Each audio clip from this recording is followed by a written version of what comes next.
As the school day begins, the homeroom teacher calls Lee Jung Woo and Yun Jung Hyun to the front of the class with a lot of aggression he would never show them after they graduate, when they don't have to worry about consequences within the school.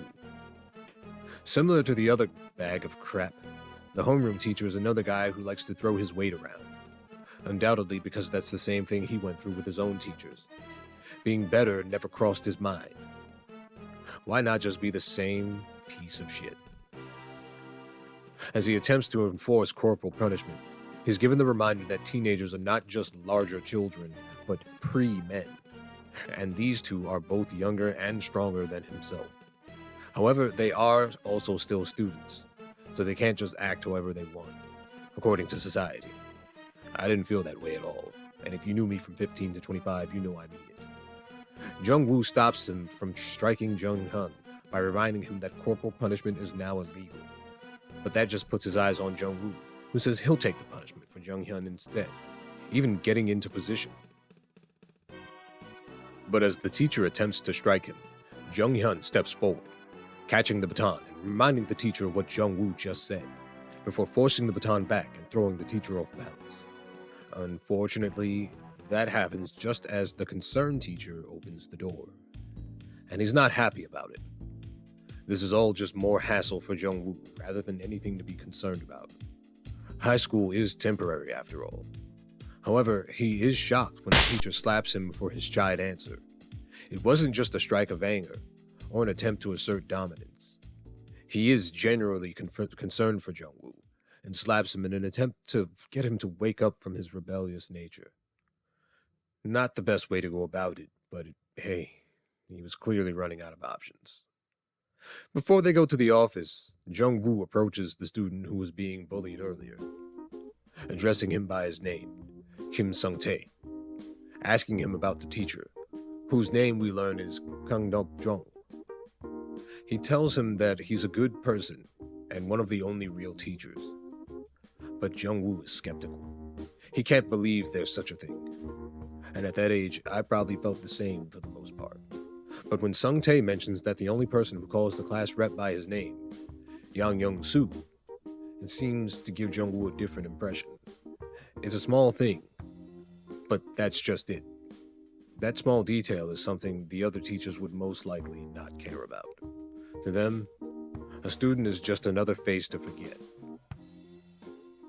But in the teacher's office, things are much calmer.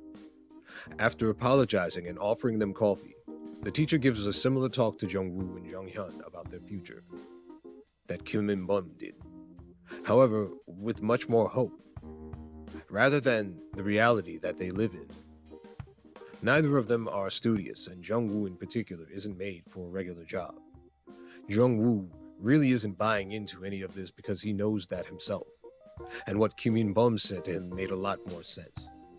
He doesn't like rules, he's good with his hands, and he's not very studious.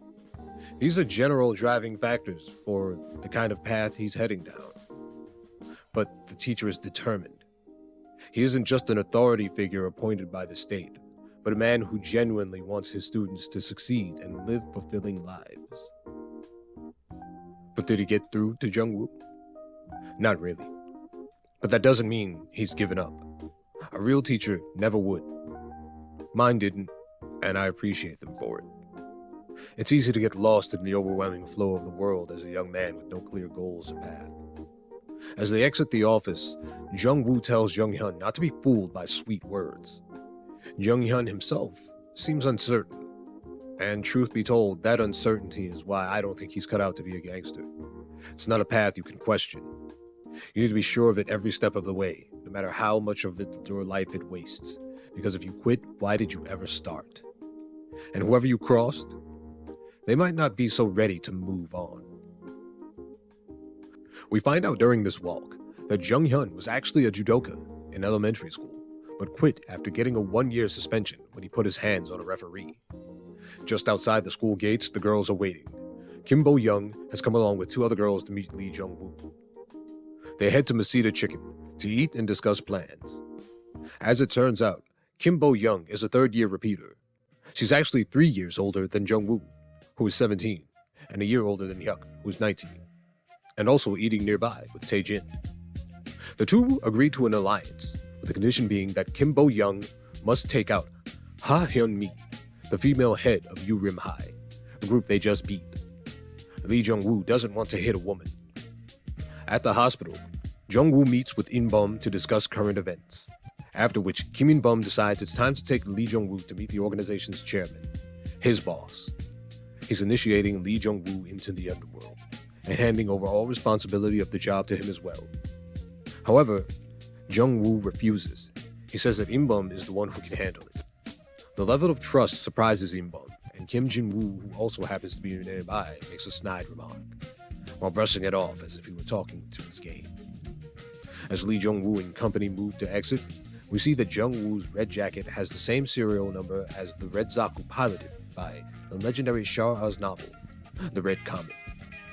When Jung Woo says that his loyalty is to Kim In Bum and not the chairman, this makes In Bum slightly nervous. The thing I mentioned earlier about hierarchy, well, as it turns out, the underworld is no different when it comes to that. But it seems that In Bum didn't take Jung Woo's nature into account. Perhaps because they've had limited interactions thus far, most of which involved violence. But right now, as they exit the room, Lee Jung Woo starts really feeling himself. His star is on the rise. But what goes up must come down, they say. Spinning wheel, round and round.